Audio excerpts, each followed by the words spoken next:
Dios los bendiga, queridos hermanos, amigos que nos ven a través de la cámara. Este es el ministerio elgozodejehová.com. Empezamos el día de hoy para continuar con el estudio de la palabra en el libro de los Hechos. Recuerde, si usted se perdió la primera clase, puede ir a ministerio elgozodejehová.com y lo va a encontrar. Por lo tanto, queridos hermanos, le invito a que usted abra su Biblia en el libro de los Hechos, porque vamos a comenzar a continuar con nuestro estudio de este libro. Así que para antes quisiera una alabanza, una adoración ante el trono de la gracia. Espíritu de Dios,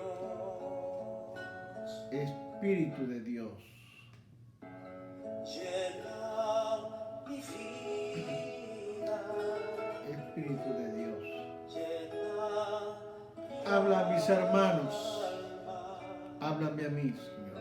llena Que esta clase sea de edificación para mis hermanos, al igual que para mí. Ayúdame, Espíritu Santo. Ayúdame a poder llevar la clase como tú quieres que lo lleve. Que mis hermanos no solamente tengan una Biblia, sino que sepan usar su Biblia. Que sepan entender lo que tú quieres hablar. Aprender los sistemas de aprendizaje. Aprender lo que Cristo de la gloria nos dejó. Aprender la obra del Espíritu Santo. Por eso, queridos hermanos, nos disponemos a leer la palabra. A leer la palabra. Vea su Biblia en el libro de Hechos 1:8.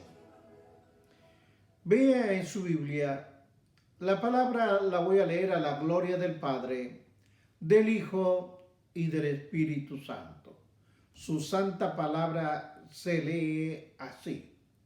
Pero recibiréis poder cuando haya venido sobre vosotros el Espíritu Santo y me seréis testigos en Jerusalén, en Samaria y hasta lo último de la tierra. Qué palabras tan fuertes. Qué comisión tan grande es la que el Señor nos manda. Porque es bien cierto que le decía a los discípulos, pero ahora nos toca a nosotros. El tema que yo quiero que usted lo tome como algo instructivo son las últimas palabras de Jesús antes de irse al cielo. Siempre nos trae a la memoria estas últimas palabras cuando José llamó y la gente atentos escuchando las últimas palabras, cuando habló Jacob, cuando habló Abraham, las últimas palabras. Eso queda en nuestro corazón. Igual que cuando se nos va un familiar, un ser amado, y vamos a escuchar sus últimas palabras. Esta es la que vamos a resumir en pocas palabras. Lo que Jesús dijo a sus apóstoles antes del retorno al cielo. Por lo tanto le estaba diciendo el libro de los Hechos 1:8, porque existen muchas maneras de aprender a estudiar el libro de los Hechos. Existen muchas. El libro de los Hechos, sin embargo, es útil considerar lo siguiente. Cuando Jesús les dice a sus discípulos y a cada seguidor de la palabra que tenía que hacer es que ir a Jerusalén para esperar la venida del Espíritu Santo. ¿Para qué? Para que me seáis testigos. Recuerda, hermano, Jesús en ningún momento le dijo cómo iba a venir el Espíritu Santo. En ningún momento le dijo, va a haber un estruendo, va a haber un viento recio. No dijo que iba a venir fuego, no les dijo nada. Simplemente les dijo, vayan a Jerusalén, porque ahí van a recibir el don del Padre. Y con este don que usted y yo tenemos, nos vamos hasta los confines de la tierra llevando el Evangelio. Así que, dicho esto, tiene que entender que en su Biblia, los primeros 7 capítulos, del 1 al 7, que escribe Pedro, fue hecho solamente en Jerusalén, nada más que en Jerusalén. Y del capítulo 8 al 12 fue en Judea y en Samaria, en estos lugares. Y otro punto importante es hasta lo último de la tierra, que es donde explica Pablo del capítulo 13 al capítulo 28. En Hechos 1:7, del 1 al 7, la iglesia estaba en Jerusalén. Oiga bien, la iglesia estaba en Jerusalén en el día de Pentecostés. Y si usted lee la Biblia, dice que 3,000 se convirtieron al Señor, se bautizaron, se convirtieron y fueron creyentes por el poder del Espíritu Santo. Los apóstoles hacían milagros, sanaban enfermos, echaban fuera demonios en el nombre de Jesús. Muchos judíos recibieron a Jesús como su Salvador. Si usted mira su palabra en el libro de Hechos 2:47, vaya conmigo al libro de Hechos 2:47, dice así: alabando a Dios y teniendo favor con todo el pueblo, y el Señor añadía cada día en la iglesia los que habían de ser salvos. Entienda bien que las buenas nuevas se extendieron, porque hubo persecución, porque Dios lo permitió, para que de esta forma el Evangelio se extienda. Ahora, veamos el capítulo 8 al 12 del libro de los Hechos. Se enfoca solamente en Judea y en Samaria.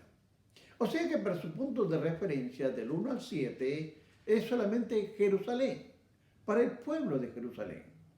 Pero el 8 al 12 está yendo para lo que es Judea y Samaria. Dios permite, hermano, esto. Él tiene control de todo, pero permitió que hubiera esa persecución y quedaran esparcidos por diferentes lugares. Fueron a diferentes lugares. La iglesia y los líderes religiosos de aquel entonces cogieron a alguien, lo apedrearon a Esteban, lo sepultaron a pedradas, lo enterraron sin saber que estaban sembrando una semilla que iba a dar fruto. Esteban fue muerto, su cuerpo fue enterrado, pero fue la semilla que trajo un fruto grande para la iglesia. La iglesia era perseguida y la gente corría a diferentes lugares, se escondía. El primero que llegaban era Samaria, porque era el pueblo más cercano donde estaba Jerusalén. Ellos escaparon. En Jerusalén, a través de Jerusalén, huyeron a Judea, huyeron a Samaria y daban cada uno testimonios de Dios, de lo que Dios había hecho en sus vidas. Porque cuando uno viene al camino del Señor, es transformado. Usted tiene que sentir un cambio, si no tiene que volver a entender de que esto es un misterio. Ahora bien, del capítulo 13 al 28 del libro de los Hechos, es el ministerio exclusivamente de Pablo. Cuando él vino sobre él el Espíritu Santo, él recibió el poder, como hoy usted ha visto ya el 1.8, que recibirá poder para que sean testigos, ¿dónde? En Jerusalén, en Judea, en Samaria y hasta lo último en la tierra. El dar testimonio luego fue expandido hasta Samaria. Y oiga usted bien, hermanos, Samaria tenía un pacto. Los de Samaria tenían un pacto de herencia religiosa con Abraham y también con la ley de Moisés. Ellos huyeron a Samaria, corrieron a Samaria, evangelizaron en Samaria. Me pregunto, ¿cuál es su Samaria que usted ha evangelizado? ¿A dónde ha llegado usted? ¿A cuántos ha ganado para Cristo? Ese era el trabajo de los discípulos, llevar el evangelio hasta lo último de la tierra. Esa es nuestra misión ahora, llevar el evangelio. Pero usted no se va si no ha entendido la palabra de Dios. Entiéndalo, atesórelo y luego salga. Porque cuando yo comienzo a ver el libro de Pedro y el ministerio también de Pablo, veo que es otra forma como yo puedo entender este libro. Es viendo, comparando a los dos líderes principales, como Pedro y Pablo. Pedro, del capítulo 1 al capítulo 12, y Pablo, del capítulo 13 al 28. Ahora observe usted una cosa. Cuando usted lea la Biblia, cuando usted vaya a ver su Biblia, me gustaría que vea el libro de Lucas y el libro de Lucas y el libro de Hechos, para que tenga una idea mejor y completa de esto. Pero cuando yo voy y veo que en el capítulo 2:5 de Hechos, Pedro solamente ministró a los judíos, inicialmente, mientras que el libro de los Hechos 13:28, Pablo fue a los gentiles. Cuando sigo observando, Pedro curó a un cojo en el capítulo 3 del 1 al 10, ahí está la historia. Y si yo corro un poco, veo que Pablo también sanó a otro cojo de nacimiento y está en el capítulo 14, versículos del 8 al 10. Sigo viendo y comparando los ministerios de Pablo y de Pedro. Pedro sana, con la sombra de Pedro sanaban enfermos. Pablo sanaba y hacía muchos milagros. Pedro, en el capítulo 8, del 9 al 24, nos habla de un llamado Simón, hombre que le gustaba la magia y engañaba a mucha gente en Samaria. Y también él vio cómo hacían los apóstoles y él quería algo para él. Es importante que también lo vemos a Pablo haciendo lo mismo en el capítulo 13 del 6 al 11, donde dice que halló a un mago falso judío, era profeta. O sea que, comparando los ministerios, tenían relación entre uno y el otro. Sigo mirando más y veo que Pedro sanaba a los atormentados, junto con los otros apóstoles, sanaba a los atormentados, aquellos que estaban, que adivinaban y todo eso, en el capítulo 5, 16. Ahí usted puede ver cuando Pedro realmente él estaba viendo y haciendo sanidades a personas que estaban endemoniadas, atormentadas. Pedro por su lado y Pablo por otro lado. Pablo estaba ayudando y encontrando a una muchacha que tenía espíritu de adivinación. Usted lo ve en el capítulo 16 al 18, y también tenía un espíritu de adivinación. Por lo tanto, hermanos, estos ministerios, tanto de Pablo como de Pedro, tenían muchas comparaciones. Es más, yo pude ver en el capítulo 9 del 36 al 41 que Pedro resucitó a Dorcas. Dorcas estaba muerta. ¿Y qué pasó? Y escucharon que Pedro pasaba y lo llamaron. Llamaron a Pedro. Y Pedro fue al lugar, sacó a todos y lo primero que hizo fue, se puso de rodillas, oró. Y después de haber orado, le dijo: Tabita, levántate. Y ella abrió los ojos y se incorporó. Pero también veo yo como Pablo hace lo mismo. Pablo hace exactamente lo mismo en el capítulo 29 a 12. Hay una historia, hay un evento. Estaba Pablo predicando hasta muy tarde de la noche. Obviamente uno que estaba sentado en la ventana se cayó y murió. Del tercer piso cayó. Se fue hacia abajo. Al saber esto, Pablo corrió y se tiró sobre el muerto.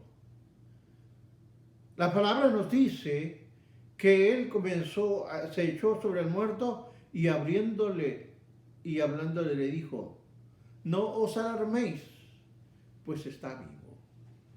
Resucitó el muerto. Usted ve otra comparación en 5:16. Pedro con los apóstoles sanaban a los enfermos. Pablo, por su lado, era mordido por una víbora que estaba huyendo del calor.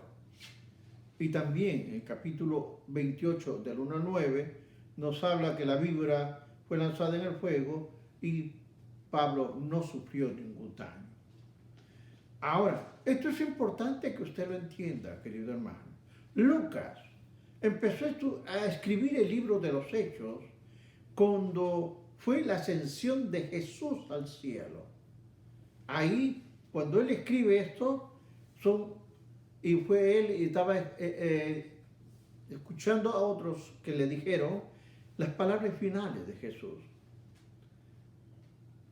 Y también eso mismo, las palabras finales de Jesús, él lo escribe en el libro de los Hechos.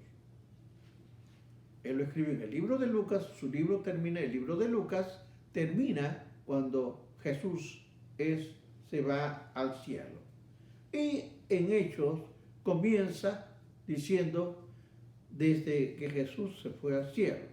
Ahora, usted ve esta cosa que es muy interesante. Lucas 24, 45 al 53 dice: entonces les abrió el entendimiento para que comprendiesen el entendimiento, la comprensión de las Escrituras. Y le dijo: escrito está. Así fue necesario que el Cristo padeciese, resucitase de entre los muertos al tercer día, y que se predicase en el nombre el arrepentimiento y el perdón de pecados en todas las naciones, comenzando desde Jerusalén. Y vosotros sois testigos de estas cosas. He aquí, yo enviaré promesa de mi Padre sobre vosotros. He enviado de lo alto, porque la ascensión de Jesús fue muy significativa. Hermanos, después de la resurrección de Jesús, después de que Jesús resucitó, se mostró a los creyentes y a los apóstoles 40 días. Estos 40 días, él solamente hablaba del reino. No estaba dejando nada nuevo, sino que él estaba recordando los 3 años de ministerio. En otras palabras, Jesús nos dio nuevas enseñanzas a sus discípulos, más bien enfatizó su argumento de sus mismos 3 años de ministerio. Él les decía y les repetía lo que habían visto en él. Entonces llegó el momento en que él tenía que regresar. Él tenía que estar al lado de su Padre. Ya Jesús había terminado su ministerio aquí en la tierra. Ahora es el tiempo de que los discípulos hagan su labor. Ahora es responsabilidad de los discípulos que él había comisionado para que termine la obra. Pero esa obra, hermano, no solamente es para los discípulos, sino también para usted y para mí. Haga la gran comisión, porque eso es hacer. ¿De qué nos vale que nosotros estudiemos la palabra y no lo pongamos en práctica? Que Él nos habla que nosotros tenemos que terminar la obra. Antes de que Jesús se vaya, le dio instrucciones finales. ¿Y cuál fue la instrucción final? Que se queden en Jerusalén. Esas fueron sus últimas palabras. Quédense en Jerusalén. Era importante que quedasen en Jerusalén para que reciban la promesa, el don del Padre, el Espíritu Santo. Los discípulos podían alcanzar el mundo con el amor y la salvación de Dios, pero a través del Espíritu Santo.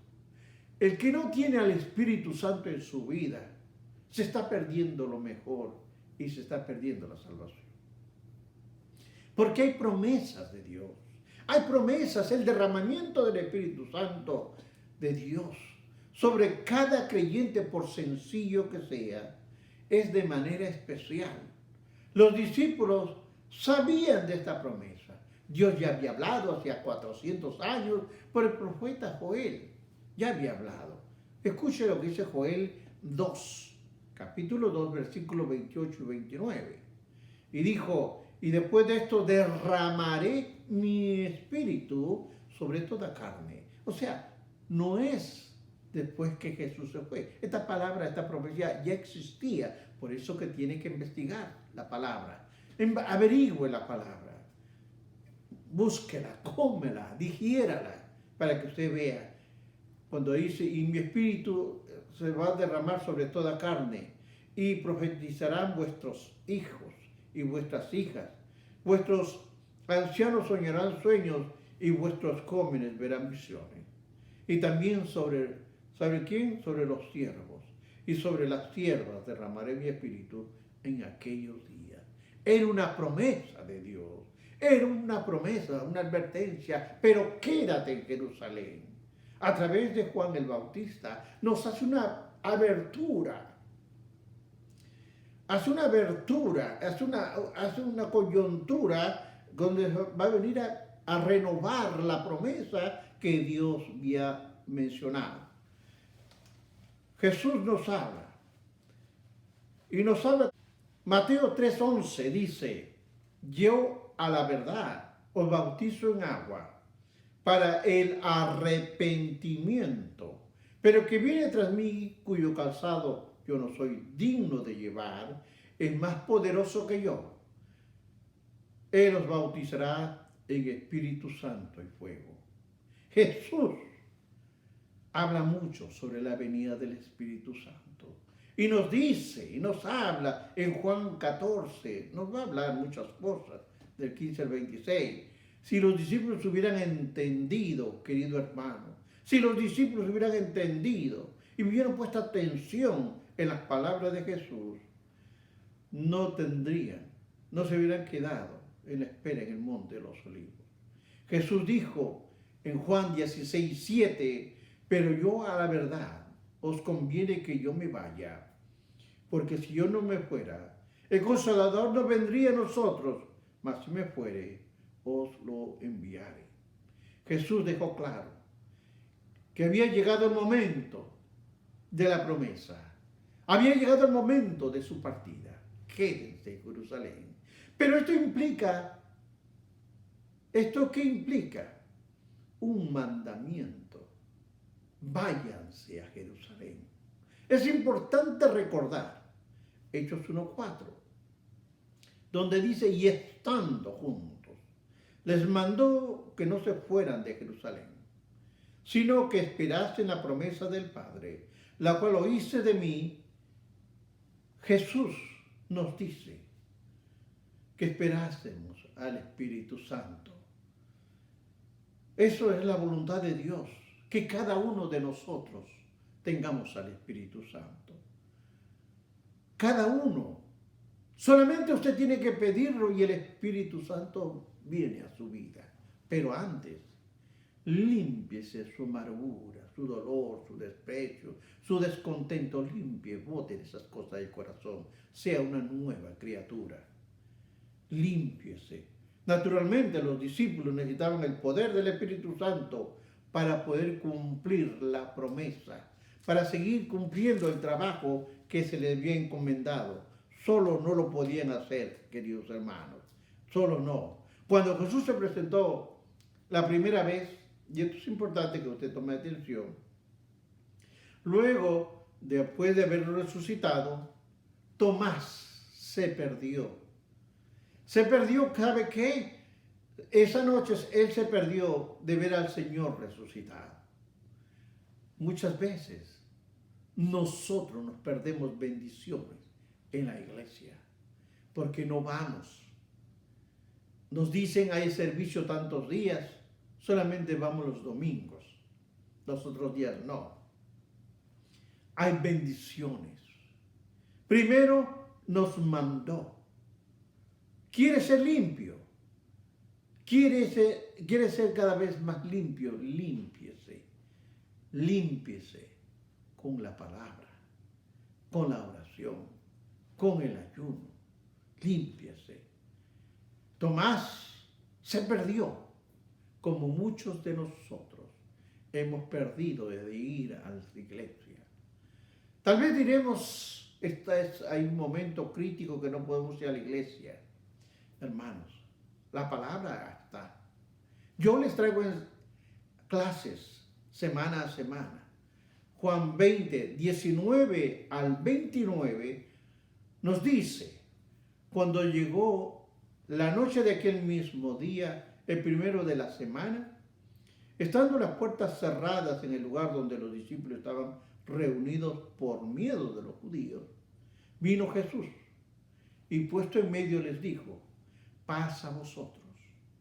Y cuando dijo esto, les mostró las manos y el costado. Y los discípulos se regocijaban, estaban alegres viendo al Señor. Entonces Jesús les dijo otra vez, paz a vosotros. Como me envió el Padre, así también yo los envío.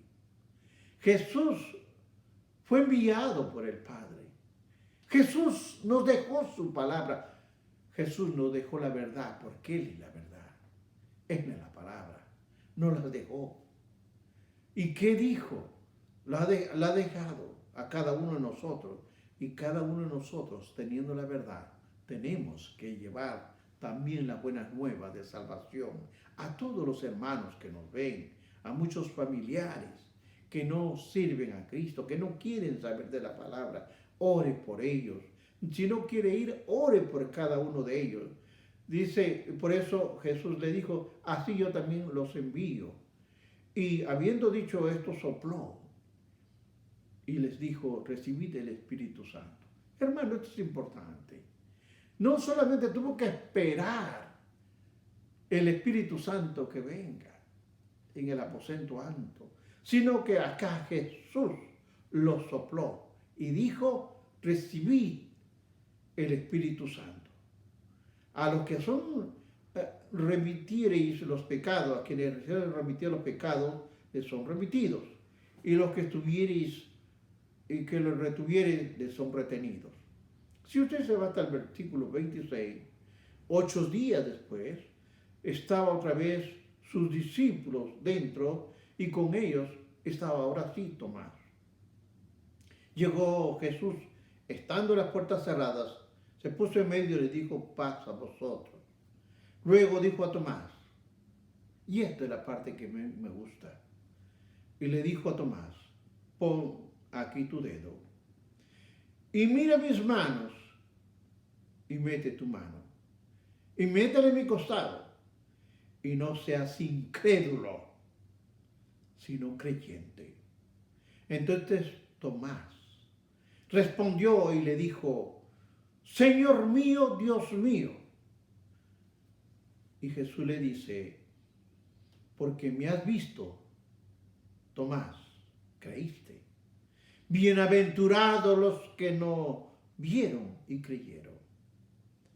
Hermanos, nosotros no podemos quedarnos dormidos en esos tiempos difíciles. Nosotros podemos pedir ese don precioso del Espíritu Santo.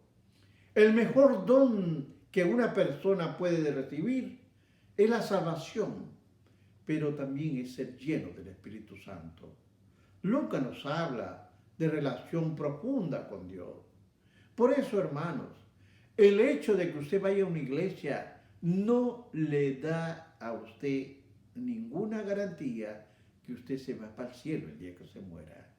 Porque esto no es que usted vaya a una iglesia, esta es la relación entre usted y Dios. Esta es la relación que hay. Hay promesa del Padre.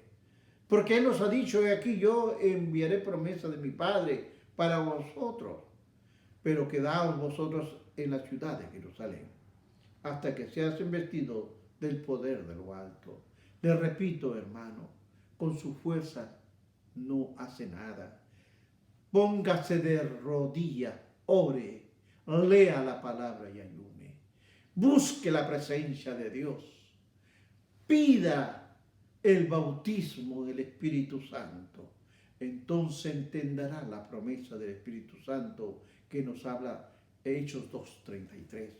Así que, exaltado por la diestra de Dios, y habiendo recibido la promesa del Espíritu Santo, ha derramado esto que vosotros veis y oís. Pida, hermano, pida, solamente pida y crea, tenga fe. Porque este es el don. Este es el don celestial de nuestro Padre. Nos da a nosotros, a todo el que lo pida. Si usted lo pide, Él le da. Pero le vuelvo a repetir, limpie su corazón. Limpie su vida. Quite la inmundicia que hay ahí para que sea bautizado en el Espíritu Santo. Porque su palabra en Hechos 1:5 dice, porque Juan ciertamente bautizó con agua. Él bautizó con agua.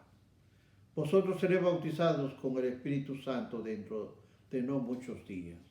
Él nos dio su palabra. Él nos dio su promesa. Está, hermanos, de que usted le crea al Señor. Cuando nosotros, cada uno de nosotros estemos llenos del Espíritu Santo, seremos investidos, llenos, y comenzaremos a hablar nueva lengua. Iremos y no tendremos temor de hablar de que Cristo me salvó, Cristo me dio vida eterna. No, ya no va a tener usted sus fuerzas, porque ahora va a ser con la fuerza del Espíritu Santo. Es con la fuerza del Espíritu Santo que se hace, no es con sus fuerzas. No es porque ya usted conoce unas palabras, cree que ya ganó el cielo. No, hermanos. Este es el diario vivir. Ore. Incesantemente sus decisiones sean en oración. Toda su vida que sea de oración. Su vida tiene que estar también destinada a leer la palabra. Cuando usted lee la palabra, usted va a entender lo que Dios quiere de usted. Por eso, hermanos, el Espíritu es un don del Padre. Él nos ha dado. Él nos ha dado. Pero tenemos que nosotros cumplir con ciertas cosas que les voy a explicar ahora. Jesús había dicho a sus discípulos que esperaran el don del Padre. Y ellos esperaron. Hay pasos para seguir y buscar al Espíritu Santo. Hermanos, a Dios nunca tuvo la intención de que esta fuera algo histórico, un evento histórico. No, porque esto es para la iglesia. Él quiere que nosotros experimentemos el avivamiento y el poder pentecostal en la vida de cada uno de nosotros. ¿Cómo puede usted prepararse una iglesia o una vida para la vida del Espíritu Santo? Observe lo siguiente. Para mí hay unas cualidades, pero presento a esta clase que estoy dando. Cuando las iglesias o los cristianos, como individuos, comienzan a ¿qué? A mostrar estas cualidades, estas disposiciones por una acción gloriosa del Espíritu Santo. Lo primero que tenemos que tener y hacer cada uno de nosotros es obediencia. Escríbalo bien, obediencia. Esta es la primera cualidad.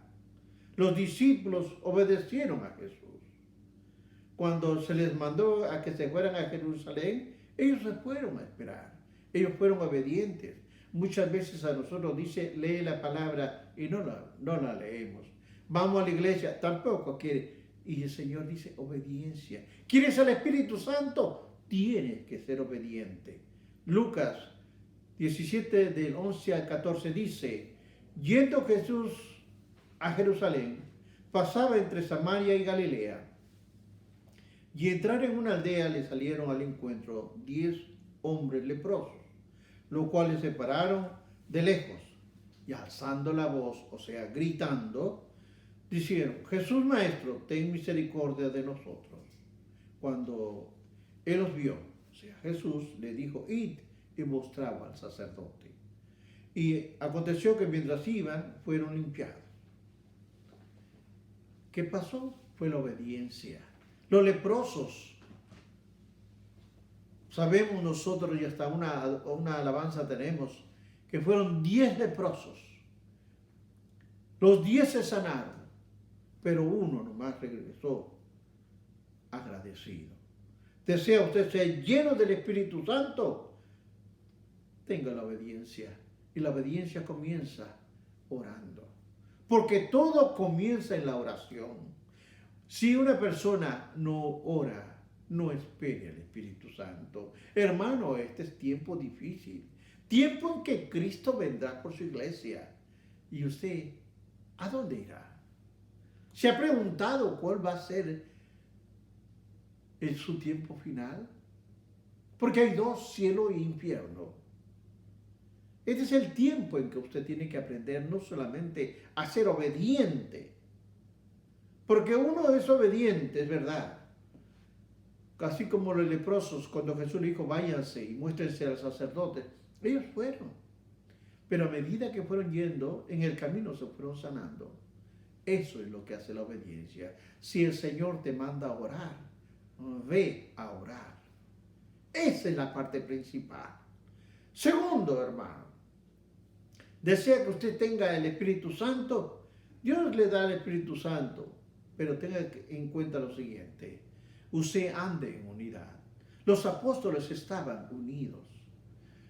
Mire usted, si yo amarro la cortina de una punta y otra punta, están juntas. Y la palabra juntas y unidas no es lo mismo. No es lo mismo. La unidad es lo que necesita la iglesia. La iglesia necesita la unidad. Hay personas que no entienden.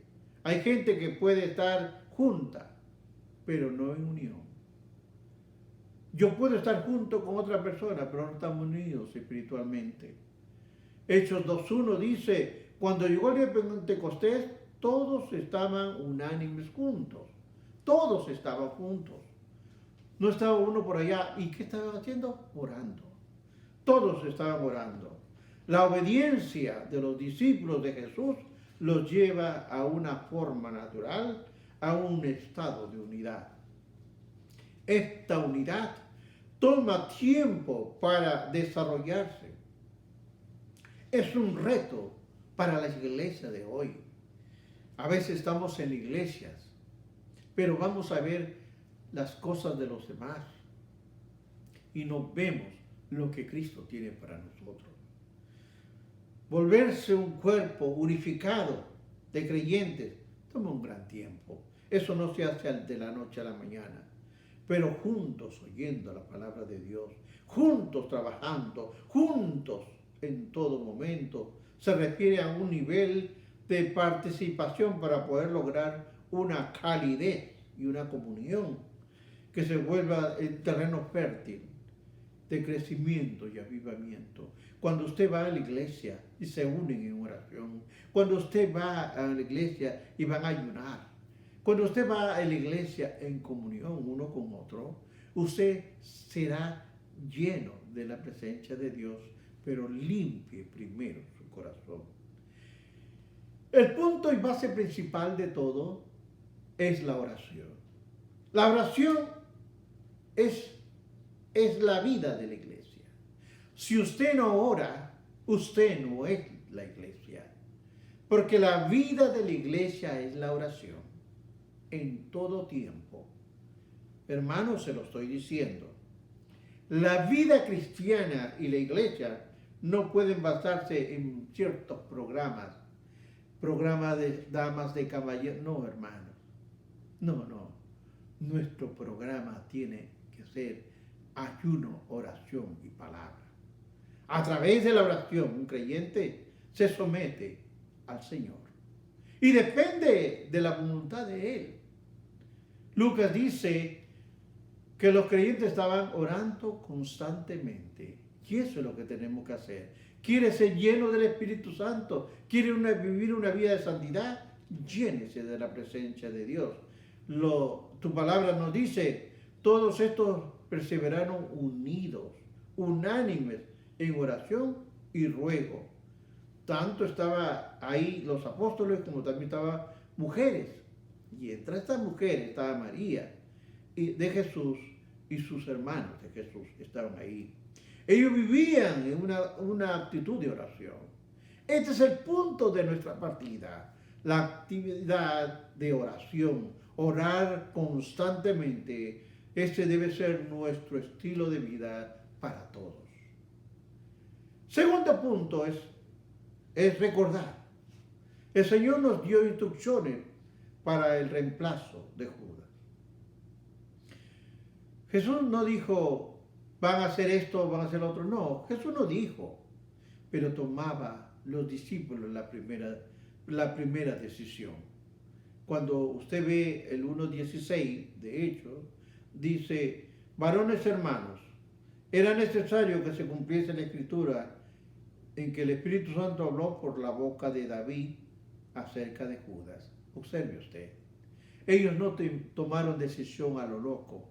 Ellos no tomaron una decisión apresurada. Ellos primero que fue era buscar la palabra. Y ahí decía, fueron al libro y vieron ahí el libro de David. Porque dice, habló a través de David. Nosotros basamos nuestra fe, querido hermano, en la Biblia. La Biblia es nuestra guía de Dios, entre Dios y el cielo. Usted, igual que yo, tiene que buscar la oración. Que la oración sea la base que usted debe tener. Segunda de Timoteo 3:16 dice, toda la escritura es inspirada por Dios y útil para enseñar, para redarguir, para corregir, para instruir en justicia. Hermanos, esta fue la primera decisión de la iglesia después que Jesús se fue. Ellos directamente fueron a buscar la palabra y buscaron la dirección de la palabra. Porque dijo, y orando, dijeron, Señor, tú, Señor, conoces los corazones de todos estos dos hombres que han escogido. Se refiere a José llamado Barsabás, conocido como el justo, y a Matías, a quien la suerte le llegó y fue convertido en el apóstol número 12. Jesús personalmente llamaría al apóstol Pablo. Pero, ¿cómo estos apóstoles decidieron? A través de la palabra. Pero si usted no lee la palabra, no la busca, nunca va a saber, si no se va a dejar llevar por lo que otros dicen. Los creyentes confían y se guían por el Espíritu Santo. Como creyentes nosotros basamos nuestra fe en la Biblia. Ahí está, hermano. Debemos tener la voluntad de dedicar el tiempo a la oración y también tiempo a leer la palabra. Esto es lo que nos manda, ser obedientes. ¿Quiere usted tener la presencia del Espíritu Santo en su vida? Aprenda a orar. ¿Quiere usted conocer mejor la palabra de Dios? Lea la palabra. Es mejor, hermanos, ahora que tenemos tiempo, porque se está llegando el tiempo en que todo se acabará. Y ya yo habré hecho mi trabajo. Yo ya habré hecho mi misión de instruirlos, de educarlos y decirles, Cristo te ama, Cristo te ama, Cristo te ama. En Él solamente hay respuesta. En Él tenemos todo. Pero aprende a orar. No 1 minuto ni 2. No hagas una oración de comedor. Haz una oración donde vengas y llores delante de la presencia. Donde te humilles delante de tu Dios. Donde te arrepientas de tu maldad. Cuando comiences a hacer esto, cuando tú comiences a hablar y pedirle al Señor que te perdones las debilidades y tus flaquezas que tienes, entonces vas cambiando. Porque esto no es nada mágico, hermano. Esto depende de cada uno de nosotros. ¿Usted cree que yo dormí y al día siguiente levanté con la palabra que me la aprendí? No, hermanos. Toma tiempo, pero el Espíritu Santo está con uno. El Espíritu Santo lo está guiando. El Espíritu Santo lo está dirigiendo. El Espíritu Santo lo está redarguyendo. Por eso te invito, hermano, te invito a que aprendas a leer la palabra, pero sobre todo a orar. A orar. Porque si tú no oras, no esperes irte en el rapto de la iglesia. Busca primeramente a Dios a través de la oración. Busca a Cristo en la oración. Busca al Espíritu Santo en la oración. Hermanos, si usted quiere escuchar mi primera clase, vaya al ministerio El Gozo de Jehová.com y ahí va a ver la introducción al libro de los Hechos. Vamos a seguir por varias semanas con este libro, porque es fascinante. Tiene puntos de encuentro donde usted puede conocer mejor su Biblia, donde usted puede conocer y entrar a la misma presencia de Dios. Voy a orar por usted que me está viendo. Pero usted que me está viendo, hermano, voy a orar por usted. Amante Dios y Padre de la gloria, vengo delante de ti, Señor, pidiendo por mis hermanos que están viendo. Bendícelos, Dios mío. Permite que el Espíritu Santo le hable a su vida y a su corazón. Bendícelos, Padre, con el Espíritu Santo. Bendícelos. Sé que es una promesa tuya. Bendice a cada uno de ellos. Bendice a su familia, a sus hijos, a sus nietos y todas las generaciones que tengan. En el nombre de Jesús, tu Hijo amado, te lo he pedido. Amén. Hermanos, no olviden el ministerio El Gozo de Jehová.com. Va a encontrar ahí mis clases que estoy dando semana a semana. Bendiciones y será hasta la próxima semana.